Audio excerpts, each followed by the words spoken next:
Novel corona virus को फैलने से रोका जा सकता है। लगातार साबुन और पानी से 20 सेकंड तक अपने हाथ को धोएं। खांसी और जुकाम से ग्रस्त व्यक्तियों से 3 फीट या 1 मीटर की दूरी बनाकर रखें। नाक, मुंह और आँखों को अपने हाथों से छूने से बचें। खांसते और छींकते समय अपने नाक और मुंह को टिश्यू पेपर से ढक लें और तुरंत उसे सुरक्षित नष्ट कर दें। या छींकते और खांसते समय अपनी कोहनी को मोड़कर नाक व मुंह को ढक लें। यदि आपको बुखार, खांसी या सांस लेने में दिक्कत है तो तुरंत डॉक्टर से संपर्क करें।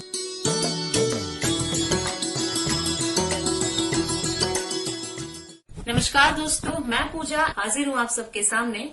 दोस्तों, कार्यक्रम को आगे बढ़ाने से पहले आप हमारा पता जरूर लिख लें ताकि आपका और हमारा ये जो अनूठा रिश्ता है ये ऐसे ही बना रहे। आप हमसे यूं ही सवाल पूछते रहें और हम आपके सवालों के यूं ही जवाब देते रहे। इसके लिए जरूरी है कि हमारा फोन नंबर आपके पास जरूर हो और हमारा फोन नंबर है 8826224477।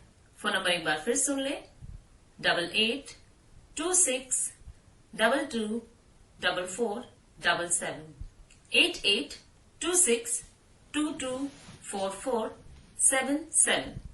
उम्मीद पर दुनिया कायम है, ये शब्द तो आपने सुने ही होंगे, लेकिन हम इन शब्दों पर कितना अमल करते हैं? हम अपनी जिंदगी में कितने आशावादी हैं या फिर कितने निराशावादी हैं? यही बातें हमारे जीवन को सुखों से या फिर दुखों से भरती है। दोस्तों, वक्त चाहे कैसा भी हो, हमें हिम्मत नहीं हारनी चाहिए। सारी मुश्किलें आसान हो जाती हैं जब हम आशा और हिम्मत इन दोनों को अपना हथियार बना लेते हैं। शायद अभी आपको मेरी ये बातें अजीब लग गई होंगी, शायद आपको अभी समझ नहीं आ रहा होगा कि मैं क्या कहना चाह रही हूँ। तो चलिए मेरे साथ सुनते हैं आशा और हिम्मत की एक खूबसूरत कहानी। जैंसी और सुई 2 बहनें थी। दोनों में बहुत प्यार था। दोनों घर से दूर एक शहर में रहा करती थी। एक दिन जैंसी की तबीयत बड़ी खराब हुई और उसने बिस्तर पकड़ लिया।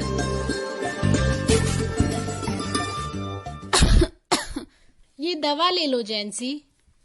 देखो सुई, ये बेल की पत्तियां सूखने लगी हैं और जब से मैं बीमार हुई हूँ इसकी पत्तियां भी झड़ने लगी है सुई। जैंसी, ऐसा कुछ नहीं है, तुम ज्यादा मत सोचो, आराम करो।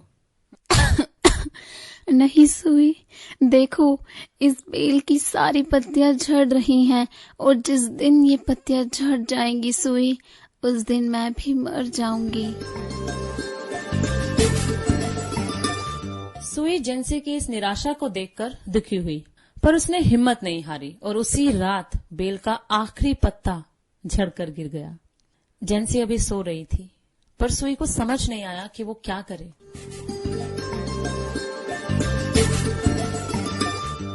अगर जैंसी ने ये देखा तो उसकी ये निराशा उसकी जान ले लेगी। सुई बड़ी परेशान हुई और वो बहुत तेजी से घर से बाहर भागी और अपने एक मित्र को, जो कि एक अच्छा चित्रकार था, बुलाकर लाई।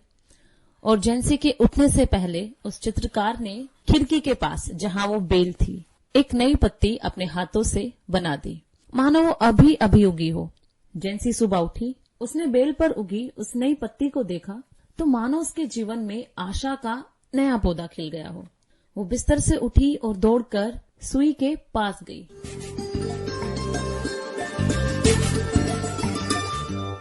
जैंसी, तुम यहाँ कैसे?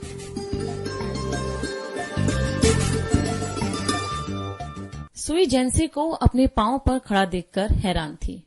उसकी खुशी का ठिकाना न रहा। जैंसी ने कहा,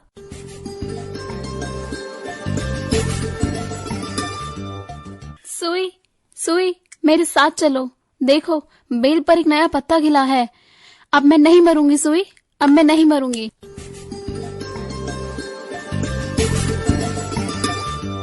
सुई की हिम्मत और समझदारी ने जैंसी की निराशा को आशा से भर दिया।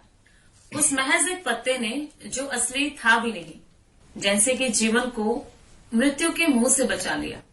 मैं आज आपसे यही कहना चाहती हूँ, जीवन में चारों ओर चाहे कितनी ही परेशानियां क्यों ना आ जाएं, कितने उतार चढ़ाव क्यों ना हो, जैसे हर रात के बाद सवेरा होता है ना, वैसे ही मुश्किलों, दुखों और संघर्षों की सीढ़ियों पर चढ़कर एक एक करके आशा को अपना हथियार बनाकर आप एक नया सवेरा देख सकते हैं। यकीन मानिए, अगर आप आशा का दामन थामे रहेंगे तो निराशा कभी आपके जीवन में नहीं आ पाएगी। दोस्तों, मैं आप सबको ये बताना चाहूंगी कि कोई भी निराशा हमें तब तक नहीं घेर सकती, कोई भी तनाव तब तक हमें अपने शिकंजे में नहीं ले सकता जब तक आप खुद उसे अपने जीवन में आमंत्रित ना करें। चलिए एक उदाहरण मैं आपको देती हूँ। आप अपने हाथ में एक खाली बोतल लीजिए और उस बोतल को पानी से भर लीजिए। आप उसे अपने हाथ में कुछ पल पकड़े रहें। मैं जानती हूँ कि आप कहेंगे ये कौन सा काम हुआ, ये तो बहुत आसान है, एक बच्चा भी कर लेगा। लेकिन अगर मैं आपसे कहूं कि इस समय को आप थोड़ा सा बढ़ा दीजिए, 15 मिनट, 20 मिनट और फिर 1 घंटा, तो क्या होगा? ये काम थोड़ा सा मुश्किल हो जाएगा, है ना? आपके हाथ थक जाएंगे, आपके हाथों में अकड़न पैदा हो जाएगी और वो बोतल पकड़े रखना आपके लिए मुमकिन नहीं होगा। लेकिन अगर मैं कहूं कि उस बोतल को थोड़ी देर के लिए किसी मेज पर रख दीजिए और अपने हाथों को आराम लेने दीजिए और फिर थोड़ी देर बाद उस बोतल को उठा लीजिए, तो ये काम आपके लिए थोड़ा आसान हो जाएगा और वो बोतल अब आपको बोझ नहीं लगेगी, है ना? ठीक ऐसा ही हमारे जीवन में होता है। दोस्तों, जब आप किसी तनाव में घिरे होते हैं और अगर आप हर वक्त, हर रोज, हर घंटे, हर पल उस चिंता, उस परेशानी के बारे में अगर आप सोचते रहेंगे तो क्या होगा? आपको पता भी नहीं चलेगा। ये आपके जीवन में ना इस तरीके से आपको जकड़ लेगी कि आप समझ नहीं पाएंगे, लेकिन आप उस निराशा, उस चिंता, उस तनाव में हर वक्त घिरे होंगे। आपके चारों तरफ लोग खुश होंगे, लेकिन आप ना चाहते हुए भी उन चिंताओं, उन तमाम परेशानियों पर आपका ध्यान होगा। आप चाहेंगे, आप कोशिश करेंगे, लेकिन आप उस तनाव में घिरे रहेंगे। क्यों?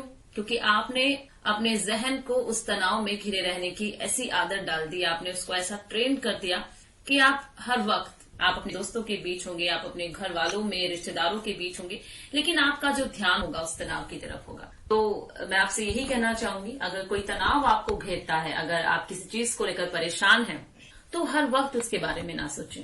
कुछ पल आप उस समस्या के बारे में सोचिए और थोड़ी देर अपने किसी और काम में लग जाइए। ये एक मनोविज्ञान की थ्योरी भी है कि जब आप किसी चीज से बहुत परेशान होते हैं, जब कोई सवाल आपको बहुत परेशान करता है, तो आप उसके बारे में सोचिए, लेकिन कुछ देर के बाद आप किसी और काम में लग जाइए। यकीन मानिए, ऐसा करने से आपको पता भी नहीं चलेगा, आपको धीरे धीरे अपनी समस्याओं का हल मिलने लगेगा। और ऐसा क्यों होता है? क्योंकि आपका जो मस्तिष्क है उसको आराम मिलेगा और आप सोच पाएंगे, वो काम कर पाएगा। लेकिन अगर आप उसे हर वक्त समस्याओं से, परेशानियों से घेरे रखेंगे तो जीवन में सिवाय निराशा के, सिवाय तनाव के कुछ भी हाथ नहीं आएगा। और निराशा आशा को आपके जीवन से खींचकर बाहर निकाल देगी और छोड़ देगी एक गहरा तनाव, वो तनाव जो आपके जीवन को विनाश की ओर धकेल देगा। तो चलिए दोस्तों, मेरे साथ आनंद लीजिए मेरे द्वारा लिखी गई कुछ पंक्तियों का।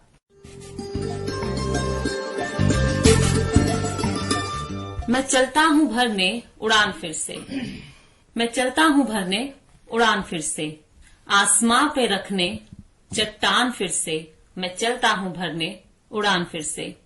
तूफान भारी है तो क्या, तूफान भारी है तो क्या, बारिशें जारी है तो क्या, तूफान भारी है तो क्या, बारिशें जारी है तो क्या, हौसला उकाबो सा है मेरा, मैं तैराता हूँ समुद्रों में मचान फिर से, मैं चलता हूँ भरने उड़ान फिर से, आसमां पे रखने चट्टान फिर से, मैं चलता हूँ भरने उड़ान फिर से।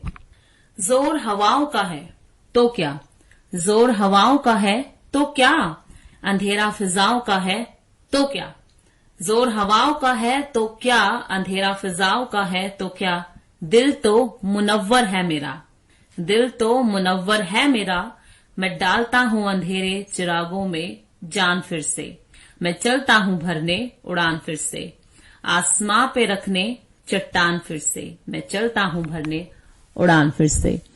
उम्मीद करती हूँ आपको हमारी ये पंक्तियां पसंद आई होगी और मैं इस कविता के द्वारा आपसे यही कहना चाहती हूँ कि दोस्तों, हर दिन आपको एक नया मौका देता है, हर पल, हर क्षण अपने आप में एक नया मौका है, एक नई उड़ान को फिर से भरने का। अपने साहस के पंखों को फैलाइए और अपने तनाव के तमाम बादलों को आप दूर कीजिए और यकीन मानिए सारा तनाव दूर हो जाएगा।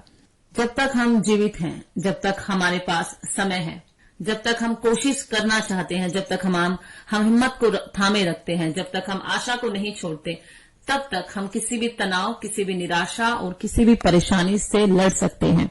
दोस्तों, अगर आपको लगता है कि आपके जीवन में कोई ऐसी निराशा, कोई ऐसा तनाव है जो आपको हर रोज कचोट रहा है, तो बेहतर है कि अपनी परेशानी को आप किसी से साझा करें, अपने किसी करीबी मित्र से या किसी एक ऐसे व्यक्ति से जिस पर आप भरोसा करते हैं, आप ये बात कर सकते हैं। अगर आप चाहें तो हमसे बात कर सकते हैं। हम आपके हर एक सवाल को, आपकी हर एक बात को सुनने के लिए हर वक्त, हर पल तैयार रहते हैं। या फिर अगर आप सोचते हैं कि नहीं, मैं ये बात किसी से नहीं कह सकता या नहीं कह सकती, तो मनोविज्ञान के अनुसार एक छोटा सा सोल्यूशन मैं कह सकती हूँ है कि जो भी बात आपको परेशान कर रही है, आप उस बात को पन्नों पे उतार दीजिए और उसके बाद जो कुछ भी आपने लिखा है, आप उसको फाड़ कर फेंक दीजिए। आपको सुकून मिलेगा। कई बार ये चीज मैंने भी की है, इसीलिए मैं आपसे बता रही हूँ।